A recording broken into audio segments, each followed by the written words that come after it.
नमस्ते दोस्तों। मैं हूं आपका दोस्त रॉकी और आप लोग देख रहे हो my YouTube channel basic electrical. आ- आज हम डिस्कस करने वाले इलेक्ट्रिकल के 3 बेसिक टॉपिक के ऊपर, वोल्टेज, करंट एंड रेजिस्टेंस। चलिए बढ़ते हैं आज के टॉपिक की ओर।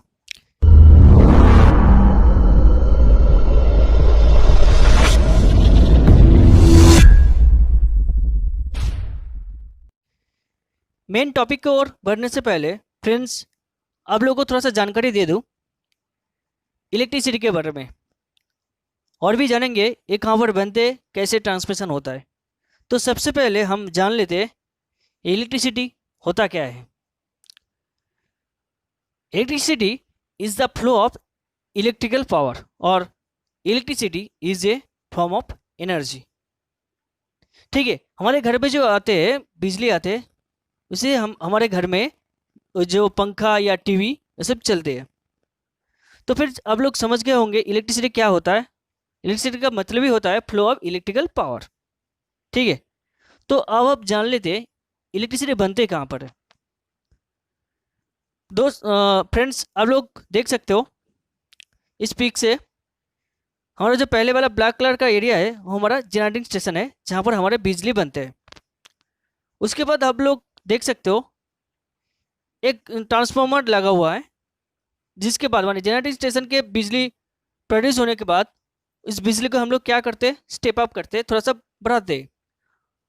उसके बाद हम लोग क्या करते हैं, उसको ट्रांसमिशन करते हैं। आप लोग देख सकते हो फ्रेंड्स इस पिक में ब्लू ब्लू कलर का जो एरिया है वो ट्रांसमिशन के लिए। उसके बाद जो एरिया है रेड कलर का वो हमारा हो गया सब स्टेशन। उधर भी एक फ्रेंड्स देख सकते हो एक ट्रांसफार्मर लगा हुआ है, जिसको हम बोलते हैं स्टेप डाउन ट्रांसफार्मर। और उधर से ही हमारे घर में जो बिजली आता है उधर से ही आते हैं। ठीक है फ्रेंड्स, हमारे घर में जो बिजली आता है वो 2 टाइप्स का होता है, एक सिंगल फेज और एक 3 फेज। जो सिंगल फेज का है वो 220 वोल्ट का है, और जो 3 फेज का होता है वो 440 वोल्ट का होता है। आप लोगों को ये थोड़ा सा जानकारी होगा कि हमारे घर में जो बिजली आती है उसका जो एम्प्स है, मैंने एम्पियर जो है 10 एम्प्स के ऊपर नहीं, 10 एम्पियर के अंदर ही है। क्योंकि 10 एम्पियर की ज़्यादा होगा तो हमारा जो अप्लायंस है वो थोड़ा सा चल जाएगा। ठीक है, तो हमारे इंडिया में जो बिजली आते हैं या एम्प्स करंट आते हैं हमारे घर में वो 10 एम्पियर्स के अंदर ही होता है। तो चलिए बढ़ते हैं हमारे मेन टॉपिक की ओर। तो फ्रेंड्स, आप लोग देख सकते हो इस पिक्स के कि एक पंप हाउस है। एम वो पंप हाउस को एक पाइप के थ्रू एक तालाब के अंदर रखा गया है, माने कनेक्ट किया गया है। तो पंप हाउस का काम है उसको पानी को भेजना है, किसके माने for the help of motor. ठीक है, मोटर के थ्रू हम लोग क्या करते हैं, पानी को भेजते हैं दूसरी जगह पे। ठीक है, तो हमारे इधर मोटर काम क्या करते हैं, पानी के ऊपर वो क्या करते हैं, पानी के ऊपर थोड़ा सा प्रेशर क्रिएट करते हैं, पानी को आगे भेजते हैं। तो फ्रेंड्स, अब इसी से अंदाज़ा लगा सकते हो हमारा जो वोल्टेज है ऐसा ही है। हमारा वोल्टेज का मतलब ही है प्रेशर। तो फ्रेंड्स, आप लोग देख सकते हो इधर जो मोटर है किसको प्रेशराइज कर रहा है, पानी को। तो फिर हमारे इधर जो पानी है, तो फ्रेंड्स आप लोग समझ सकते हो पानी का मतलब ही है करंट, वोल्टेज का मतलब है प्रेशर, और करंट का मतलब है इधर पानी। उसके बाद फ्रेंड्स आप लोग देख सकते हो मैंने थोड़ा सा 2-3 पत्थर लिया और पाइप के अंदर डाल दिया।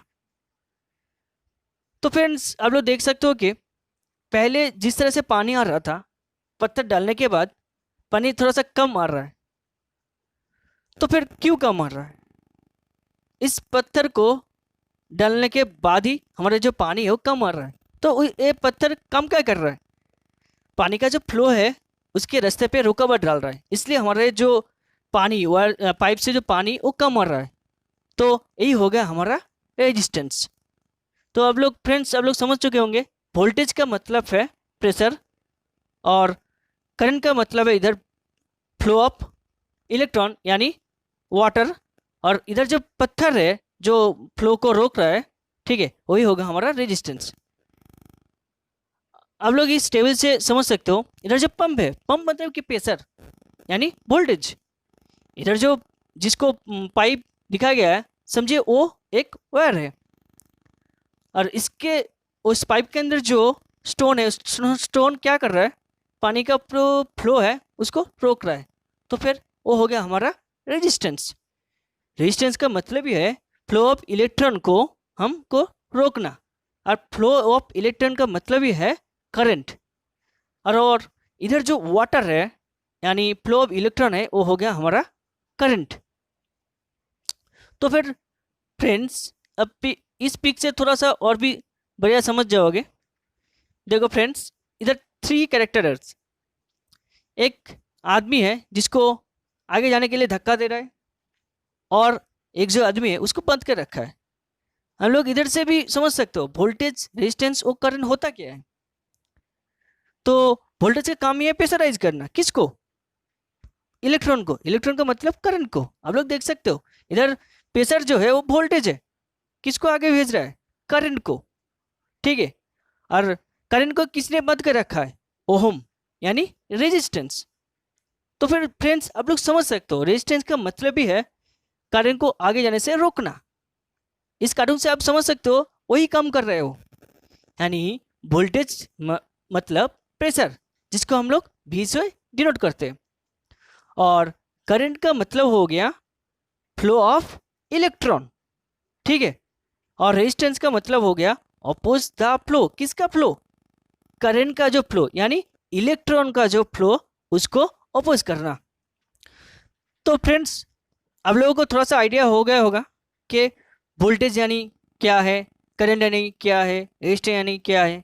वोल्टेज का मतलब है प्रेशर, और करंट का मतलब है फ्लो ऑफ इलेक्ट्रॉन, और रेजिस्टेंस का काम है या रेजिस्टेंस का मतलब है किसको रोकना, फ्लो ऑफ इलेक्ट्रॉन को रोकना। अब हम देख लेते हैं इलेक्ट्रिकल टर्म से इन तीनों को कैसे डिफाइन किया गया है। सबसे पहले चलते हैं वोल्टेज के बारे में। तो what is voltage? The difference of the electrical potential two charges body in is known as electrical potential difference, ठीक है। The difference of the electrical potential two charges body, electrical potential मतलब एक negative एक positive, ठीक है, known as electrical potential difference. इसको हम लोग क्या बोलते हैं, वोल्टेज। और भी अब जान सकते हो इस पिक से सर, द पुश और pressure that cause the flow of electron. Flow of electron किसके वजह से हो रहा है, पुश करने से या प्रेशर की वजह से। हमारा प्रेशर क्या है, वो वोल्टेज है। तो फिर हम लोग क्या बोल सकते हैं वोल्टेज को, वोल्टेज यानी प्रेशर। बहुत सारे लोगों को थोड़ा सा कंफ्यूज हो जाता है, क्योंकि फ्रेंड्स हम लोग जानते नहीं है वोल्टेज को और भी तरीके से डिफाइन किया जाता है या नाम से जाना जाते हैं। वो है voltage, electric potential difference, electric pressure, electric tension, सब कुछ सेम ही है। जो जहाँ पर इलेक्ट्रिकल पोटेंशियल डिफरेंस लिखा है वही वोल्टेज है हमारा, जहाँ पर इलेक्ट्रिक प्रेशर लिखा हुआ है वही वोल्टेज है हमारा, इलेक्ट्रिक टेंशन है वही वोल्टेज है हमारा, ठीक है। वोल्टेज को हम मेजर करते हैं वोल्ट से, और वोल्टेज को हम लोग डिनोट करते हैं कैपिटल लेटर V से। अब हम जानेंगे करंट के बारे में। इलेक्ट्रिकल टर्म्स में करंट को कैसे डिफाइन किया गया है। तो what is current? The flow of electron is a close circuit is known as electric current. पहले बोल चुका हूँ, फ्लो ऑफ इलेक्ट्रॉन मतलब इधर जो फ्री जो इलेक्ट्रॉन है न्यूक्लियस के बाहरी सेल में, ठीक है, उसका फ्लो होना ही मतलब करंट प्रोड्यूस हो गया, ठीक है। The flow of electron is a close circuit, circuit close होना चाहिए, in known as electric current. और भी तरीके से इसको समझ सकते हो करंट को। तो friends it's may be also define as a continuous flow of charge carriers in a conductor material, ठीक है। हम लोग करंट को मेजर करते हैं एम्पियर से। तो फिर फ्रेंड्स अब लोग अभी बोल सकते हो ये एम्पियर क्या है।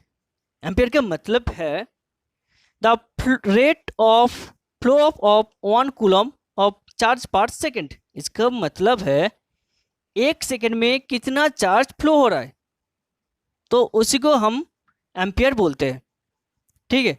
तो ampere I is equal to Q upon T, जहाँ पर Q मतलब है कूलम्ब और T का मतलब है टाइम्स।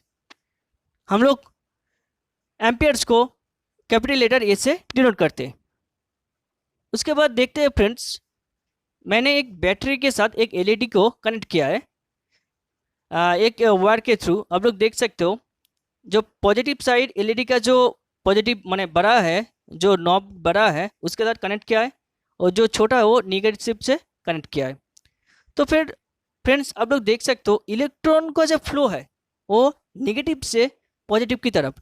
इसका मतलब क्या है आप लोग जान सकते हो फ्रेंड्स कि इलेक्ट्रॉन है वो नेगेटिव चार्ज का है, ठीक है, इसलिए इलेक्ट्रॉन का जो फ्लो है वो नेगेटिव से पॉजिटिव का है, मगर करंट का जो फ्लो है वो पॉजिटिव से नेगेटिव की तरफ है। तो फिर आप लोग समझ चुके होंगे फ्रेंड्स करंट का फ्लो डायरेक्शन कैसा है और इलेक्ट्रॉन का जो डायरेक्शन वो कैसा है। तो चलिए अगले टॉपिक की ओर। अब हम जान लेते हैं रेजिस्टेंस के बारे में। तो रेजिस्टेंस होता क्या है? The resistance is the property of material. थोड़ा सा समझ लीजिए फ्रेंड्स, रेजिस्टेंस वोल्टेज और करंट के ऊपर डिपेंड नहीं करते, वोल्टेज और करंट के ऊपर डिपेंड नहीं करते। रेजिस्टेंस एक मटेरियल का प्रॉपर्टी है, यानी वायर का प्रॉपर्टी है, ठीक है, by virtue of which is oppose the flow of electric current. तो रेजिस्टेंस का काम ही है फ्लो ऑफ इलेक्ट्रिक करंट को माने ऑपोज करना, ठीक है। हम लोग resistance is measure by in ohms, हम लोग रेजिस्टेंस को मेजर करते हैं ओम से, और हम लोग रेजिस्टेंस को डिनोट करते हैं कैपिटल लेटर आर से। तो ओम्स जो नाम है वो कैसे पड़ा? एक जर्मन साइंटिस्ट था जिसका नाम था जॉर्ज सिमोन्स ओम, उसी के ही नाम से रेजिस्टेंस का जो मेजरिंग है वो ओम्स नाम पड़ा है, ठीक है फ्रेंड्स। आप लोग फ्रेंड्स मार्केट में गया होगा और रेजिस्टेंस खरीदने के लिए, आप लोगों को मार्केट में जो रेजिस्टेंस मिलता है वो देखने में ऐसा होता है। पहले जो पीक है इन्हें मार्केट में रेजिस्टेंस ऐसे होता है। तो फ्रेंड्स आप लोग गौर कीजिए एक चीज़ के ऊपर, रेजिस्टेंस के ऊपर कलर कोडिंग किया हुआ है, ठीक है, हर एक रेजिस्टेंस के ऊपर कलर कोडिंग किया गया हुआ है। इसका मतलब क्या है, क्यों किया गया है? तो फ्रेंड्स हम लोग इसके थ्रू जान सकते हैं क्या ये जो रेजिस्टेंस है कितना ओम का है।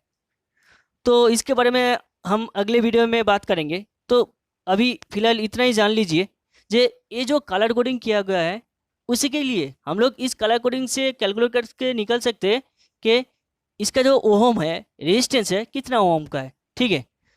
उसके बाद आप लोग देख सकते हैं इन सर्किट में जो हम लोग जो रेजिस्टेंस यूज करते हैं, पहले वाला जो जिगजैग वाला, दूसरा जो स्क्वायर वाला, हम लोग ऐसे रेजिस्टेंस सर्किट में देखते हैं, ठीक है। उसके बाद फ्रेंड्स और भी क्लियर हो जाएगा रेजिस्टेंस के बारे में हम लोगों को। अब इस पिक को देखिए, पहले वाला जो पिक है लिखा है लेस रेजिस्टेंस और दूसरे वाला जो पिक है लिखा है मोर रेजिस्टेंस। इसका हम लोग देख सकते हो फ्रेंड्स, जहाँ पर लेस रेजिस्टेंस लिखा हुआ है उधर जो पानी का फ्लो है ज़्यादा है, रुकावट नहीं है ना।